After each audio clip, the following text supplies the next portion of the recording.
بسم اللہ الرحمن الرحیم. معزز سامعین، میں ہوں ندیم آپ کا بھائی. امید ہے کہ آپ خیر و عافیت کے ساتھ ہوں گے. آج کے ہمارے ٹاپک ہے بیوی کو خوش اور راضی رکھنے کے 8 بہترین اصول. معزز سامعین، آپ نے ہمارے معاشرے میں یہ بات تو سنی ہوگی کہ عورت کی ذات کبھی بھی خوش نہیں ہوتی. آپ جتنے بھی اس کو کھلائے پلائے اور آپ اس کو جتنے بھی خرچہ دے، کچھ بھی دے، اسی طرح کی باتیں آپ نے معاشرے میں سنی ہوگی، لیکن یہ اس طرح کا نہیں ہے. بالکل اس طرح بھی نہیں ہے. عورت کی ذات وہ خوش ہوتی ہے، لیکن اس کے لیے اس طرح کی باتیں اور گفتگو، وہ انداز ہمیں نہیں آ رہا ہوتا. تو عورت کو خوش رکھنے کے لیے سب سے جو پہلی بات ہے، عورت کے سامنے اس کے خاندان کے خلاف باتیں نہ کرنا. دیکھیں، ہر خاندان میں، ہر قوم میں اچھے اور برے لوگ ضرور ہوتے ہیں، لیکن اگر آپ اپنی بیوی کے سامنے اس کی خاندان کی برائی بیان کرو گے اور آپ اس کے بارے میں باتیں کرو گے، تو آپ کی بیوی اس باتوں کو سن کر آپ سے ناراض ہو سکتی ہے. دوسری بات عورت کو خوش رکھنے کے لیے وہ یہ ہے کہ بیوی کے سامنے اس بیوی کی تعریفیں کرنا. مثال کے طور پر اپنی بیوی سے کہنا کہ آپ تو بہت باپردہ ہے، آپ نمازوں کی پابندی کرتے ہیں، آپ دیگر عورتوں کی طرح نہیں ہے کہ دوسری عورتوں کی غیبت کرتی ہے، آپ تو نمازی ہے، آپ باہر جانے کے لیے فرمائشیں نہیں کرتے. اسی طرح جو تعریف کے الفاظ ہے، آپ جو ہے نا اپنی بیوی کے سامنے اسی طرح کے الفاظ کہتے جائے، انشاءاللہ اس سے آپ کی بیوی خوش رہیں گی. آپ جو ہے نا بیوی کی تعریف ضرور کریں. تیسری نمبر پر جو ہے وہ ہے کہ اس کی کام کاج وغیرہ کی تعریف کرنا. دیکھیں، وہ اگر 1 گھنٹے میں یا 2 گھنٹے میں کچن میں کھڑی ہو کر آپ کے لیے کوئی چیز پکا رہا ہو اور آپ کے لیے کھانا تیار کر رہا ہو اور آپ کے سامنے وہ پیش کر دے، تو آپ اس وقت ضرور تعریف کرو اس کی. اگر آپ اس وقت اس کی تعریف نہیں کرو گے تو وہ بہت جلد ہی ناراض ہو سکتی ہے، کیونکہ وہ آپ کے لیے اتنے محنت اور مشقت کے ساتھ اس نے وہ کھانا تیار کی ہوتی ہے. اسی طرح دوسرے بھی جتنے بھی چیزیں ہیں جس سے وہ آپ کے سامنے لا کر پیش کرتی ہے، تو اس پر اس کی ضرور تعریف کرے. اور اسی طرح اگر وہ کوئی دنیاوی ایسی اچھی کام کرتے ہیں تو اس پر بھی اس کی تعریف ضرور کرے. اس سے بھی وہ آپ سے خوش رہ سکتی ہے. چوتھی نمبر پر جو بات ہے عورت کو اپنی بیوی کو خوش اور راضی رکھنے کے لیے، وہ ہے کہ بیوی کو سسرال جانے سے نہ روکنا. دیکھیں، بیوی نے آپ کے لیے اپنے والدین کو چھوڑا ہے، اپنے گھر بار کو چھوڑا ہے، تو وہ آپ کے ساتھ رہ رہی ہے. لیکن کبھی کبھار انسان ہے، انسان کی مزاج ہے، وہ خواہش ظاہر کر رہے ہوتے ہیں کہ ہم اپنے والدین کو دیکھیں، اپنے ماں باپ کو دیکھیں، ان کے ساتھ ملے. تو آپ جب بیوی سسرال جانے کی خواہش ظاہر کرے اور سسرال جانے کا کہے، تو اس وقت آپ اپنی بیوی کو نہ روکیں. بحسب توفیق آپ اس کو خرچہ دے کر اس کو لے جائیں.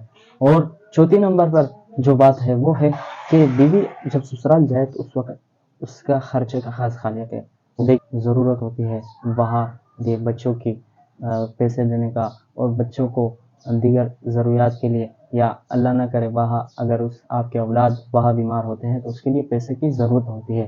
تو 2 باتیں یہ ہے کہ چوتھی نمبر پر بیوی کو سسرال جانے سے نہ روکنا، اور 5ویں نمبر پر کہ جب سسرال جائے تو اس کے خرچے کا خاص خیال رکھنا.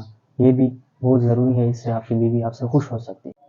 چھٹے نمبر پر بیوی کو خوش کرنے کے جو اصول ہے وہ ہے کہ بیوی کو وقتاً فوقتاً باہر سے کوئی چیز خرید کر کھانے پینے کی وہ اس کو لا کے دے دینا. اس سے بھی آپ کی بیوی آپ سے خوش ہو سکتی ہے. اگر آپ بحسب توفیق آپ کے پاس پیسہ ہو تو آپ اس کے لیے باہر سے بریانی لائے، آپ اس کے لیے برگر لائے، آپ اس کے لیے کھانے کا دیگر چیزیں لائے جو جس سے وہ خوشی سے، آپ فروٹ لائے، جتنے بھی ایسے چیزیں ہیں جس کو وہ کھا کر مثال خوش ہوتی ہو.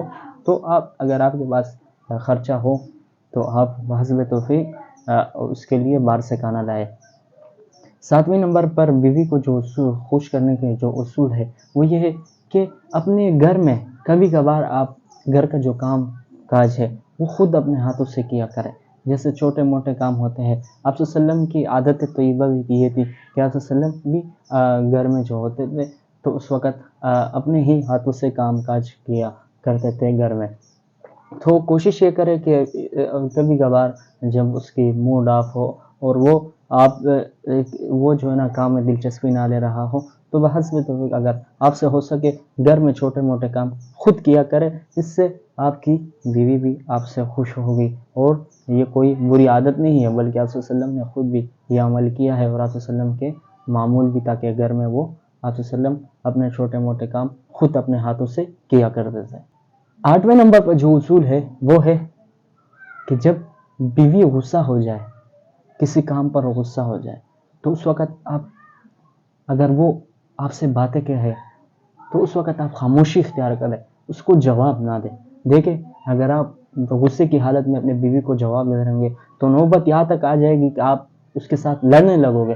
جب لڑائی ہوگی تو آخر میں آپس میں نفرت پھیلے گی، اور نفرت کی وجہ سے آپ کی بیوی پھر آپ سے دور رہے گی اور آپ کو پسند نہیں کرے گی۔ تو اپنی بیوی کے غصے کی حالت میں بیوی کو جواب نہ دیں، بلکہ اس کے ساتھ خوشی کے ساتھ رہے۔ اگر آپ خوشی کے ساتھ نہیں رہو گے تو نوبت یہاں تک پہنچ جائے کہ آخر طلاق ہو جائے گی اور بیوی آپ سے جدا ہو جائے گی۔ اس لیے کوشش کریں کہ اگر بیوی غصہ ہو تو اس وقت وہ اگر آپ سے باتیں کرے تو آپ خاموشی اختیار کریں۔ امید ہے کہ آج کی میری یہ ٹاپک آپ کو پسند آئی ہوگی۔ اگر آپ چینل پر نئے ہیں تو چینل کو سبسکرائب کریں اور بیل کا آئیکن ضرور دبائیں۔ ملتے ہیں اگلی ویڈیو میں۔ اللہ حافظ۔